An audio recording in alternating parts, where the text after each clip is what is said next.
ഇന്ത്യയും ചൈനയും ലോക സമ്പദ് വ്യവസ്ഥയുടെ നട്ടെല്ലാകുമെന്ന ഇന്റർനാഷണൽ മോണിറ്ററി ഫണ്ട് മേധാവി. ഈ വർഷം ലോക സമ്പദ് വ്യവസ്ഥ 3% താഴെ വളർച്ച കൈവരിക്കും. 2023 ആഗോള വളർച്ചയുടെ പകുതി ഇന്ത്യയും ചൈനയും വഹിക്കുമെന്ന് പ്രതീക്ഷിക്കുന്നതായും IMF മാനേജിംഗ് ഡയറക്ടറായ ക്രിസ്റ്റലീന ജോർജീവ വ്യക്തമാക്കി. ഉക്രൈനിലെ റഷ്യയുടെ സൈനിക അധിനിവേശത്തെയും കോവിഡ് പകർച്ചവ്യാധിയെയും തുടർന്ന് കഴിഞ്ഞ വർഷം ലോക സമ്പദ്വ്യവസ്ഥയിലുണ്ടായ മാന്ദ്യം ഈ വർഷവും തുടരുമെന്ന് ക്രിസ്റ്റലീന ജോർജീവ പറഞ്ഞു. 1990 ശേഷമുള്ള ഏറ്റവും കുറഞ്ഞ വളർച്ചാ പ്രവചനമാണിത്.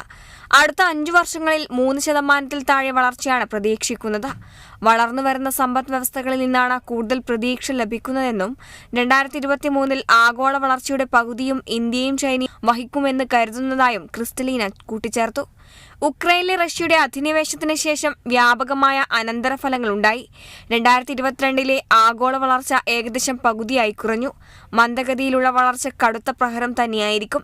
താഴ്ന്ന വരുമാനമുള്ള രാജ്യങ്ങൾക്ക് പിടിച്ചു നിൽക്കാൻ കൂടുതൽ ബുദ്ധിമുട്ടാണെന്നും അവർ വ്യക്തമാക്കി.